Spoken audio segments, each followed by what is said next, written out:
Bienvenidos, vamos hoy a seguir hablando del reino de Dios está en vosotros. Estábamos en el capítulo número 4, la interpretación errónea del cristianismo por parte de los hombres de ciencia. Nos dice Tolstoy que los hombres instruidos durante 18 siglos en el cristianismo se convencieron de que la doctrina cristiana es una doctrina de dogmas. En cuanto a su aplicación práctica, se trata de un malentendido, una exageración que compromete a las verdaderas y legítimas exigencias de la moral humana.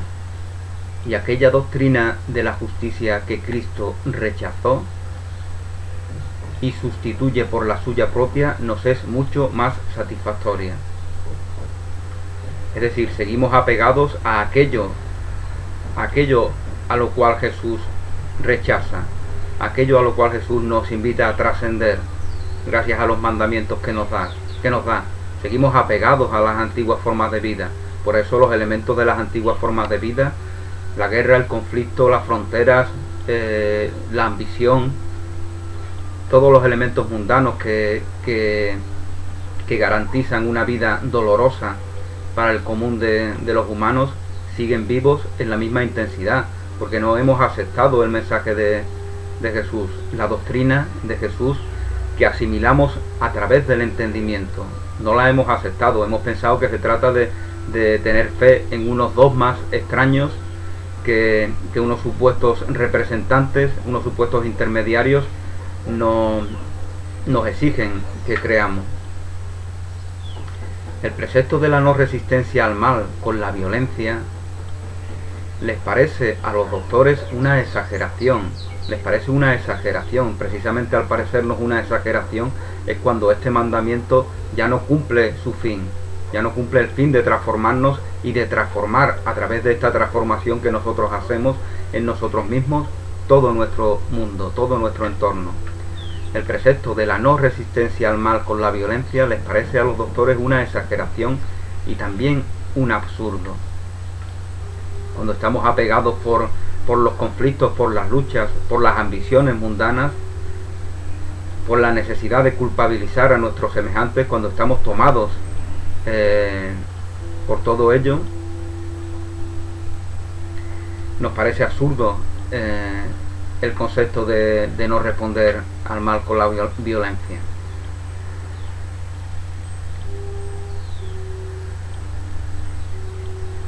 Es mejor rechazarlo sin percibir que no discuten la doctrina de Cristo, sino si lo que creen es lo que creen que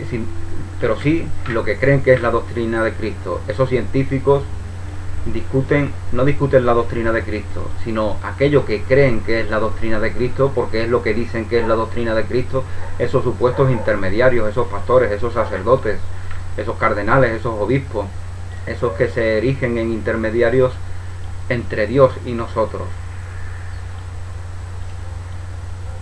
No perciben que decir que el precepto de la no resistencia al mal con la violencia es una exageración de la doctrina de Cristo.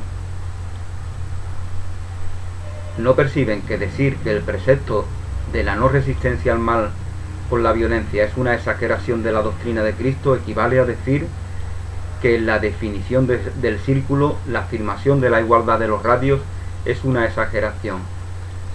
Bueno, Tolstoy nos dice que es como si dijéramos que el hecho de que todos los radios sean iguales en una circunferencia es una exageración, ¿no? Como si un científico afirmara eso. Todos esos radios infinitos que hay en cualquier circunferencia, es una exageración decir que todos son iguales. Pues lo mismo es este precepto de la no resistencia al mal con la violencia. Es válido para las infinitas posibilidades. Este precepto, este mandamiento, esta invitación que nos hace Jesús a no responder al mal con la violencia, es válida para cualquier situación que se dé. Si hacemos una excepción, estamos incumpliendo el mandamiento, ya no lo estamos observando. aunque hagamos una sola excepción. Precisamente el mundo por eso discurre repitiéndose una y otra vez en los males que le han definido a lo largo de miles de años, porque hace alguna excepción a este mandamiento. Pensamos que tenemos derecho a responder con violencia en alguna que otra situación.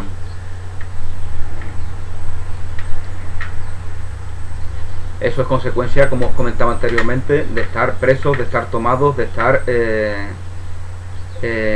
absorbidos por la ilusión del mundo, por la ilusión del combate, por la ilusión de la vida que empieza y que termina. Entonces no podemos valorar nuestra realidad desde la aceptación de nuestra vida eterna.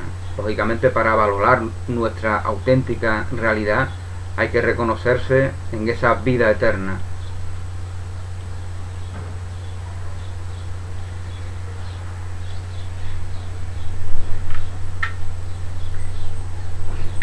Aconsejar, repeler o atenuar el axioma de la igualdad de los radios en el círculo es no comprender lo que es el círculo. Aconsejar, repelar o atenuar en la doctrina de Cristo el precepto de la no resistencia al mal con la violencia es no comprender la doctrina de Cristo. Es decir, es exactamente lo mismo.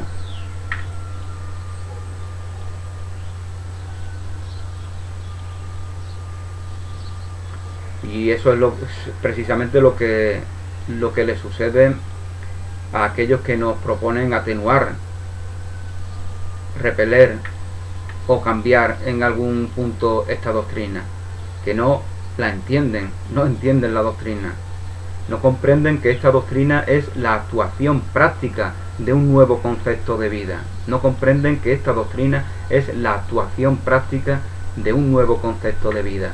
Ya lo hablábamos en el vídeo anterior, ¿no? Esos tres conceptos de vida. Y ahora estamos en el concepto de la vida divina, de la vida universal, porque estamos despertando a Él. Y vamos todos en ese camino.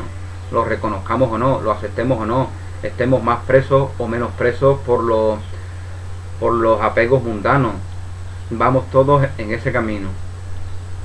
De la misma forma que fuimos en otros tiempos en el camino de la aceptación de la vida social, de la vida comunitaria, trascendiendo la vida meramente individual del salvaje, como comentábamos en el vídeo anterior.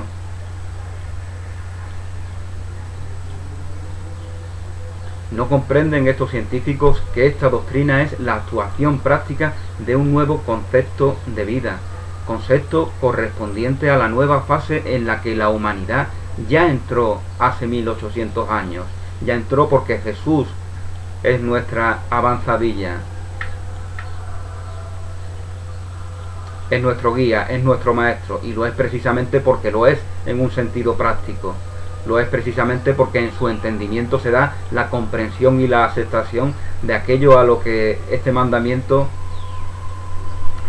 nos conduce.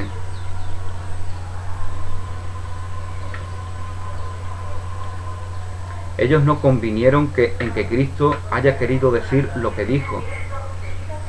Ellos no convinieron en que Cristo haya querido decir lo que dijo, o suponen que fue por impulso, por falta de raciocinio y de cultura que Él dijo lo que se encuentra en el Sermón de la Montaña y en otros lugares. Bueno, menospreciar a Jesús, incluso en aquellos que alardean de amarlo, de seguirlo, desgraciadamente es bastante común en esas iglesias mundanas que no practican la doctrina que Jesús nos dio en el Sermón de la Montaña.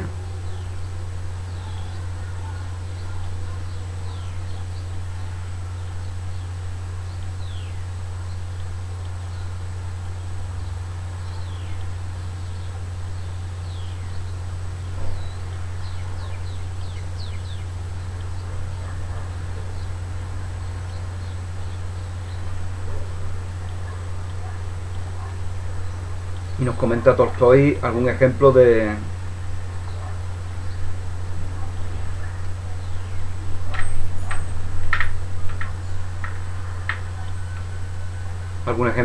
esta mala interpretación de lo que dijo Jesús, según algún autor, Jesús, entusiasmado ante las masas, expresaba exageraciones utópicas en su doctrina, tomado por la pasión de su discurso, como si fuera un líder político. Exageraba en los elementos de su doctrina. Cada paso al frente en la perfección moral de la humanidad está siempre dirigido por hombres que nada ven además de su misión. Es decir, nos va a indicar este individuo que Jesús comparte su doctrina, pero está ciego y no ve la realidad del mundo. Claro que nos parece que está ciego. A los que estamos presos del mundo, nos parece que cualquiera que lo trasciende y ve más allá del mundo, acepta su vida eterna, nos parece que está ciego, porque nosotros estamos tomados por las luchas mundanas. No consideramos que los ciegos somos nosotros, y debemos de aprender a ver, reconociendo, aceptando ese reino de Dios que está en nosotros, la herencia de Dios, reconociendo la herencia de Dios. Sin reconocer la herencia de Dios, lógicamente no podemos aceptar cuál es nuestra verdadera vida en la eternidad.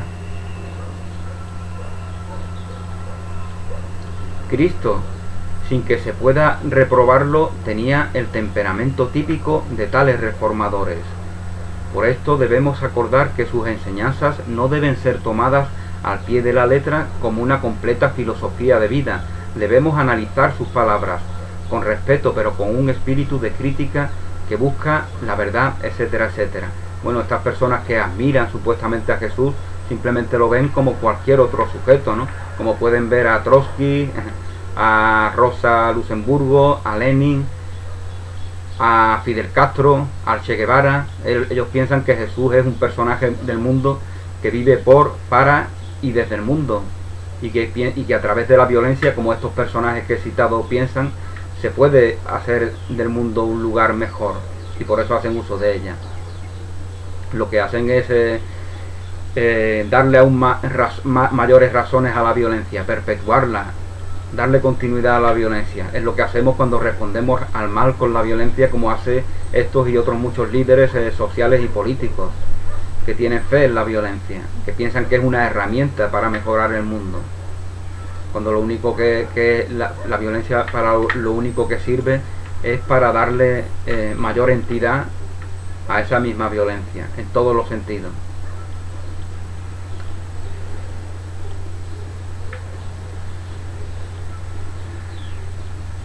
Cristo habría estado feliz por hablar con acierto, pero no sabía expresarse con tanta lucidez y exactitud como nosotros, en el espíritu de crítica.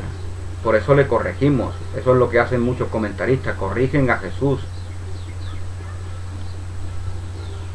Se consideran superiores a Jesús, porque consideran que nuestro tiempo es superior a cualquier tiempo pasado, cuando verdaderamente no ha cambiado mucho las cosas, cuando sigue habiendo la misma violencia, cuando sigue habiendo los mismos conflictos, las mismas ambiciones, cuando hay un hambre que hace 2000 años no había en el mundo. Entonces no ha cambiado mucho las cosas. Eso sí, quien viva en su élite segregada de confort mundano, lógicamente puede creerse que vive en un paraíso construido artificialmente en el mundo, desde el mundo y para el mundo, aunque también sepa que está como blindado por el miedo, porque sabe que en cualquier momento les pueden tirar abajo ese paraíso, ¿no? Que es lo que le pasa a todas las élites segregadas, ¿no? Por eso viven en chalets lujosos, blindados, con numerosos guardias, con numerosos sistemas de seguridad, porque están muertos de miedo. En cualquier momento los pobretones del mundo les pueden amenazar, les pueden robar, les pueden privar de esos privilegios.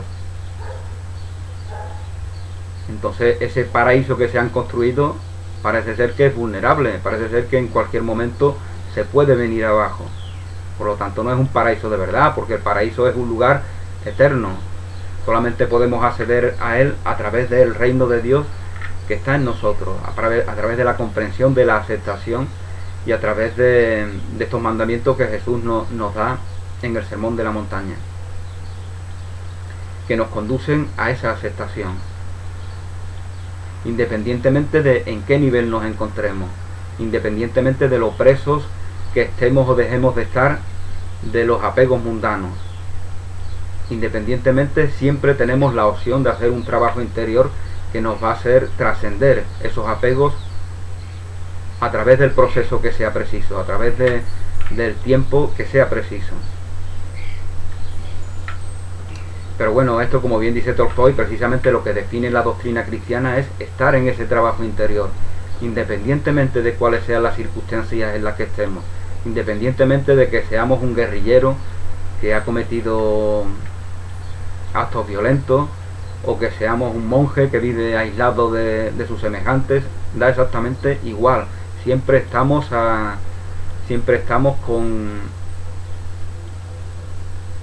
en la tesitura de poder hacer ese trabajo interior que nos haga trascender esos apegos del mundo.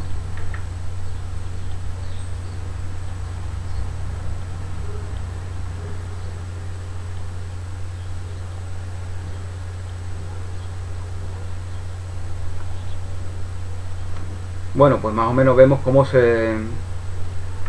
las personas que tienen fe en los laberintos del mundo, en los conflictos del mundo, en que en el mundo hay una cosa que son buenas y otras que son malas, y las que son buenas deben de imponerse violentamente a las que son malas. Las personas que tienen fe en esa dualidad y trabajan permanentemente cada día bajo esa premisa, lo que hacen es corregir a Jesús, porque no entienden que hay una manera de estar en el mundo y que no es propia del mundo, que hay una aceptación plena de nuestra auténtica naturaleza que nos permite compartir con nuestros semejantes solamente amor. Y a eso nos conduce estos mandamientos que Jesús nos da.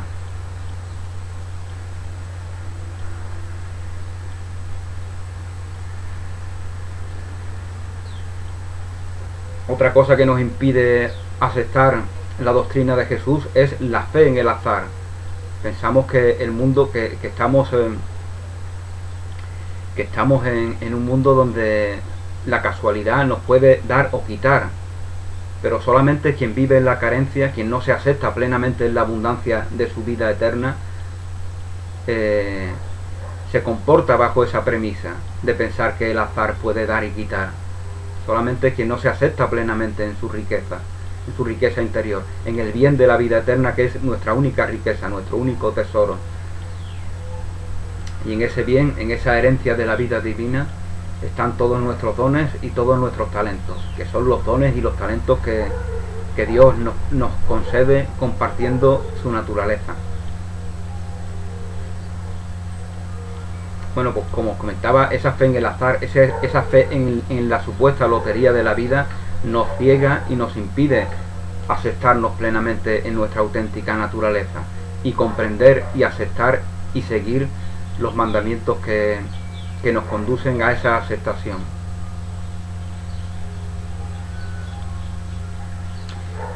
Nos decía Jesús: por eso os digo, no os preocupéis por vuestra vida. No os preocupéis por nuestra vida, dice Jesús, en cuanto a lo que habréis de comer, ni por vuestro cuerpo, en cuanto a lo que habréis de vestir. ¿No es la vida más que el alimento y el cuerpo más que la ropa? ¿No es la vida más que el alimento y el cuerpo más que la ropa? No os preocupéis por vuestras necesidades mundanas, preocuparos por buscar el reino de Dios que está en vosotros, y todo lo demás viene por añadidura, de manera natural. Mirad las aves del cielo, no siembran ni ciegan. Mirad las aves del cielo, mirad los millones y millones y millones de animales que hay en el mundo. Ellos no sufren crisis. Ellos no se encuentran de repente padeciendo hambrunas, de las cuales millones de ejemplares de estas especies la padecen. ¿Por qué? Porque hay alimentos para millones y millones y millones de animales, y alguien pretende hacernos ver que no lo hay para solamente 7.000 millones de personas, cuando estamos tirando millones y millones de toneladas de alimentos diariamente a la basura. No creo yo que quien diga que no hay alimentos para todos sea consciente del engaño en el cual cae. El hambre viene por culpa de la ambición, del querer tener, del querer retener bienes, como hacen esas élites segregadas, quieren retener. Y otros despilfarran, tiran a la basura, como antes os comentaba, millones y millones de kilos de toneladas de alimentos. Se tira más de lo que se consume. Eso sucede en los países ricos de Europa. Se tira más a la basura que lo que se consume.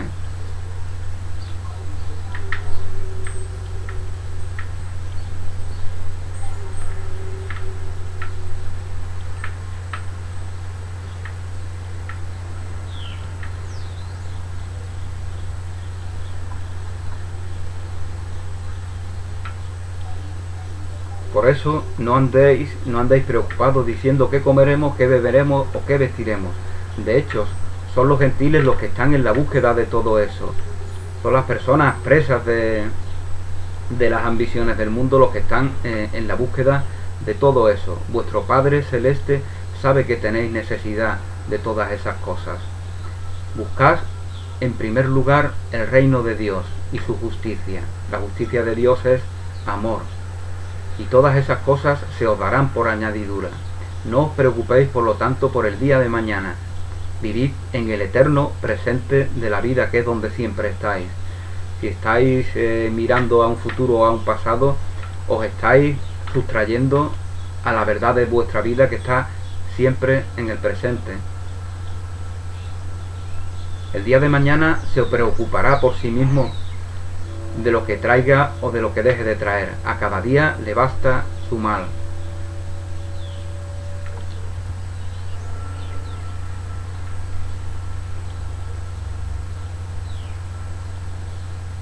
Renuncia a ti mismo.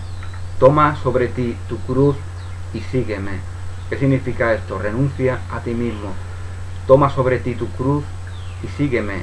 Renuncia al personaje mundano que estás interpretando, que es el que sufre, que es el que necesita hacer apología y defensa de sí mismo con respecto a sus semejantes. Renuncia a ello, porque eso no eres tú.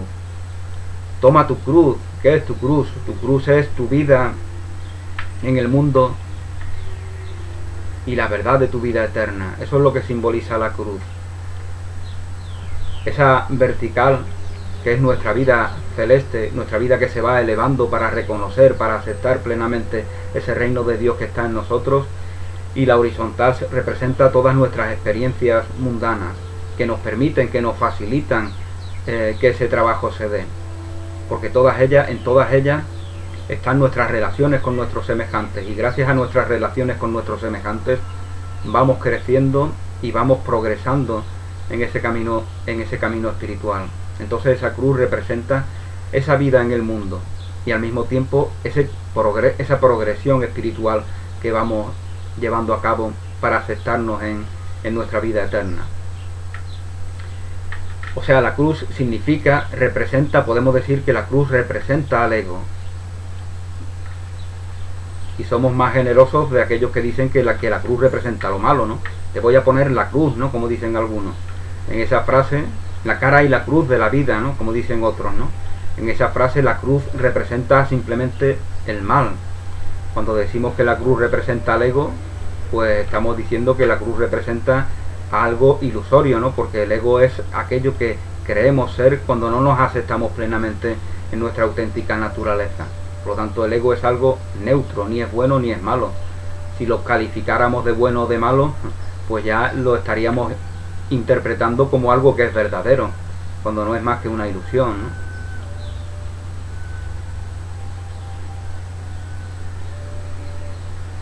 Por lo tanto, la cruz representa al ego y vamos cargando con ello porque todos en mayor o menor medida tenemos apegos mundanos que tenemos que resolver, que tenemos que trascender.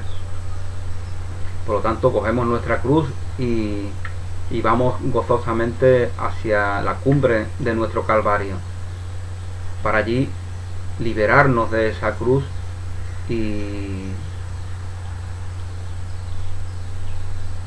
resucitar a esa vida eterna que aún no ha sido reconocida.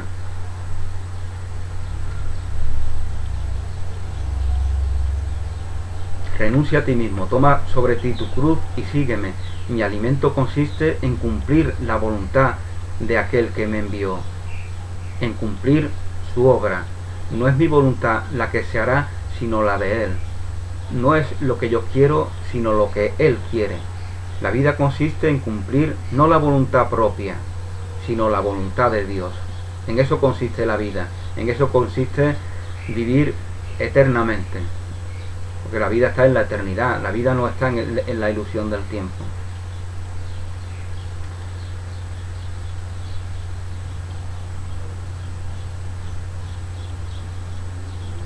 Estas máximas, nos dice Tolstói, pueden parecer importantes a los hombres que tienen de la vida un concepto inferior, la expresión de una especie de impulso entusiasta sin aplicación posible en la práctica. Son palabras bonitas, ¿no? Para muchos hombres de ciencia, para muchos filósofos, para muchos filántropos del mundo, pero no ven en ellas la expresión de ese camino que nos conduce a la aceptación de la verdad de nuestra vida eterna.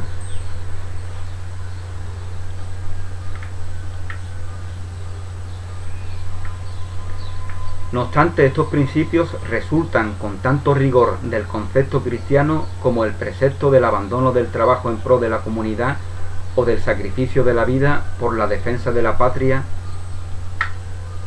del concepto social.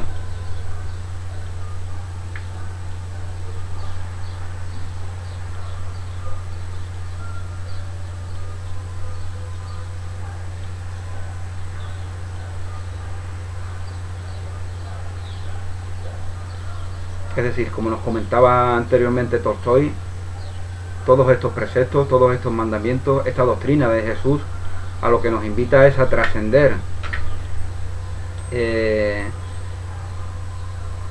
ese concepto social de la vida, que entre otras cosas pues nos hace pagar impuestos con los cuales se compran armas, nos hace ir tomar parte en guerras para defender a una patria y matar a nuestros semejantes porque esos semejantes no forman parte de esa patria. Pues eso es algunos de los puntos que son trascendidos cuando aceptamos estos mandamientos y emprendemos ese camino espiritual que nos conduce a esa vida universal o a esa vida divina.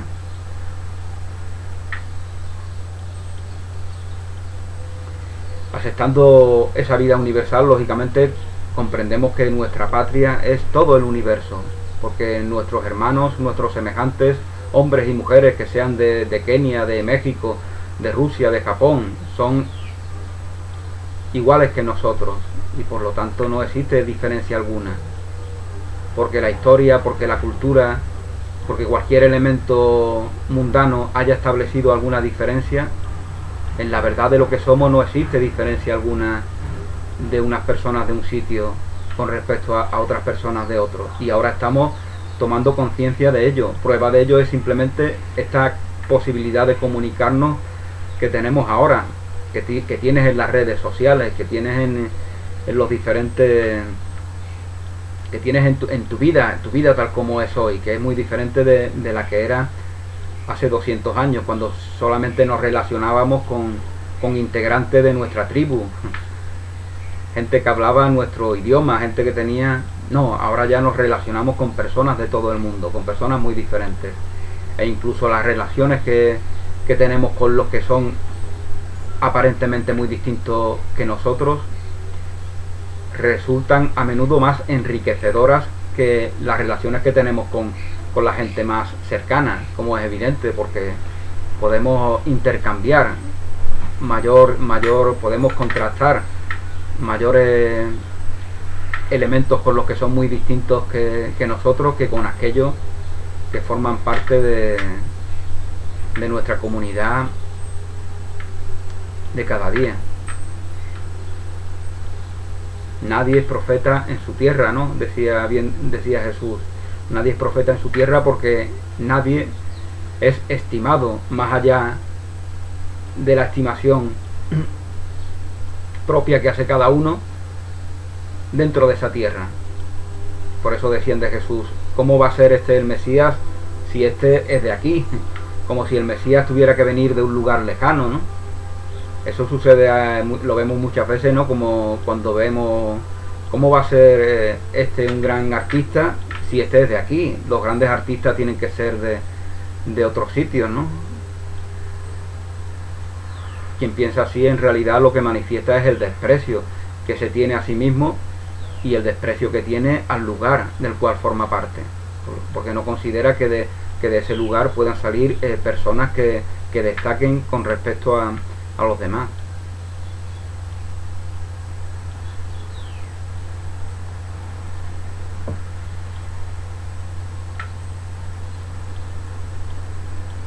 El hombre, ligado al concepto social de la vida, puede decir al salvaje: vuelve a ti mismo, reflexiona, la vida de tu personalidad no puede ser la verdadera vida porque esta es miserable y efímera.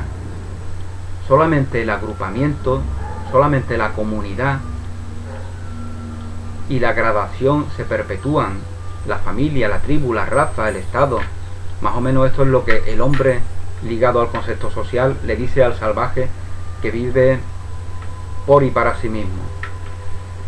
Le dice: tu vida no tiene valor aislado, tiene valor en la comunidad. ¿No ves cómo los países, las tribus, la cultura continúan y en cambio nosotros acabamos bajo tierra cuando nos llega el momento? Por lo tanto, tarde o temprano esta invitación tiene un efecto. Así, de esta manera, la doctrina cristiana habla al hombre acerca del concepto social.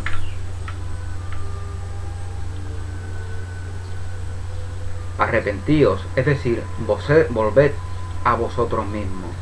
Volved a vosotros mismos, si no pereceréis. Volved a vosotros mismos y entended que la vida que vivís no es la verdadera vida, que la vida de la familia, de la sociedad, del Estado no es la salvación.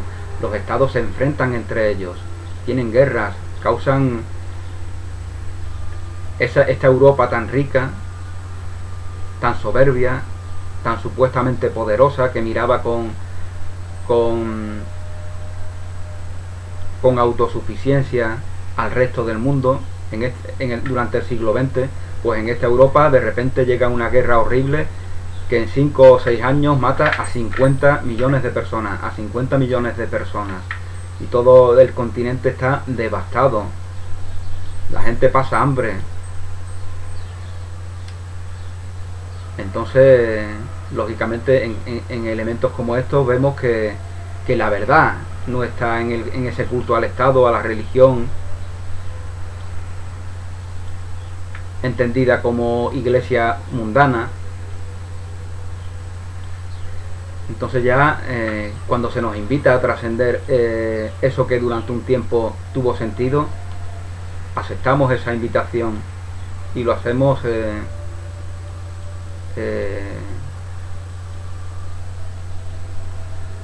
porque sabemos que debemos seguir progresando.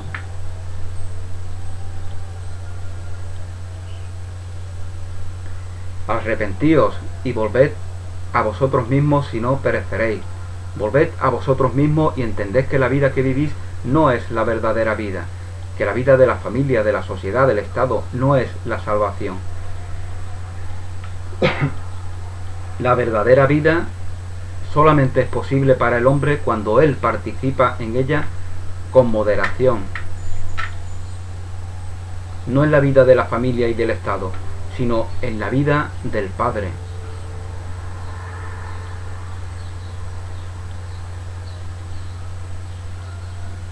Esto es indiscutiblemente, esto es el concepto cristiano que aparece en cada cita del Evangelio. Se puede no tener la misma opinión, se puede negar y probar su inexactitud, pero es imposible juzgar una doctrina sin haber penetrado en el concepto del cual ella deriva. No podemos hacer juicio sobre una doctrina si no estamos considerando esa doctrina tal como verdaderamente es. Y más aún, es imposible juzgar una tesis de orden superior situándose en un punto de vista inferior, desde el mundo preso del mundo, tomados por el mundo, apegados al mundo, esperando bienes que nos vengan del mundo. No podemos hacer un juicio certero sobre esa realidad superior que es la vida universal, que es la vida divina, a la cual nos conduce esta doctrina de Jesús. Porque desde el mundo siempre vamos a distorsionarla, vamos a despreciarla, vamos a manipularla, vamos a matizarla para adaptarla a ese mundo, porque estamos presos de él, estamos esclavizados por los ídolos del mundo, estamos a la expectativa de que bienes que nos vengan desde afuera nos den esa felicidad que en nosotros nos negamos, nos den ese amor que en nosotros nos negamos, nos den esa verdad que en nosotros nos negamos, nos den ese sentido de la vida que en nosotros nos negamos. Y mientras estemos presos de eso, mientras rindamos culto a esos ídolos del mundo, lógicamente no estamos capacitados para hacer un juicio de esta doctrina de Jesús.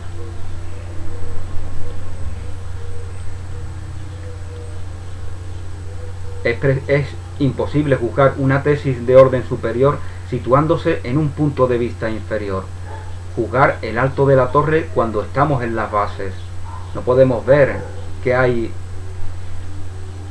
desde una visión cenítica en lo alto de las torres, viendo desde la base de esa torre. Y justamente esto es lo que hacen los doctores. Justamente esto es lo que hacen los doctores que interpretan la doctrina cristiana, que la interpretan desde el mundo. Y lo hacen porque caen en un error semejante al de los fieles de la Iglesia. Los doctores se refieren a los científicos, a los ateos, los agnósticos, los librepensadores. Ellos caen en el mismo error al que caen los fieles de la Iglesia, que creen poseer tantos medios de investigación que basta aplicarlos para que ninguna duda pueda surgir del resultado de su examen.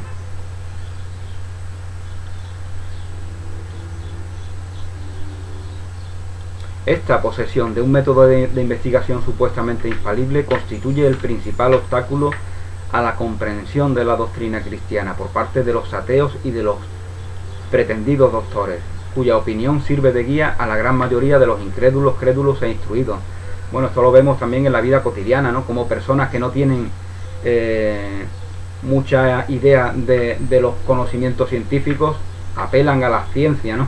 Para descalificar otro tipo de doctrina, ¿no? Lo vemos en los foros virtuales, ¿no? Gente que no tiene ni pajolera idea de los conocimientos científicos expresan su fe en ellos y lo usan como un arma arrojadiza, ¿no? Como un arma de defensa. Usan aquello de lo cual no entienden.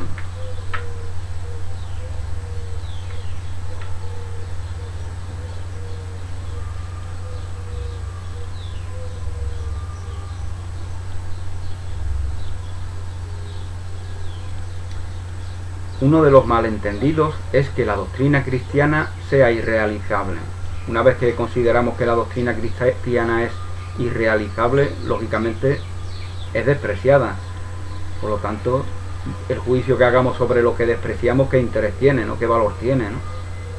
Si somos racistas y despreciamos a personas de otras razas, la opinión que tengamos de esas personas de otras razas, lógicamente, ya va a ser siempre negativa, ya va a ser siempre condenatoria, ya va a ser siempre conforme a ese racismo que tenemos con respecto a nuestros semejantes.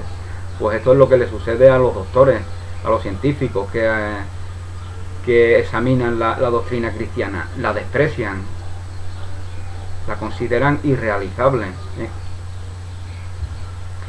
Y por eso o ella no es de ninguna manera obligatoria, es decir, no debe servir de guía, o bien debe modificarse, atenuada, distorsionada hasta el límite en el que su obediencia sea posible dentro de nuestro orden.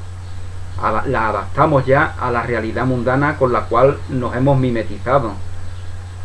Pensamos que debe haber ejércitos, que debe haber cárceles, que debe haber respuestas al mal con la violencia, y por lo tanto, como esta doctrina tan elevada no nos vale, tenemos que adaptarla. Pero al adaptarla ya no es la doctrina verdadera, al adaptarla ya no es la doctrina verdadera, sino es cualquier otra doctrina que existía antes de que Jesús compartiera esta doctrina. El segundo malentendido consiste en que esta doctrina que manda amar y servir a Dios apenas está clara, es mística y no tiene un objetivo definido de amor, y por lo tanto debe sustituirse por una doctrina más exacta y más comprensible de amar y servir a la humanidad.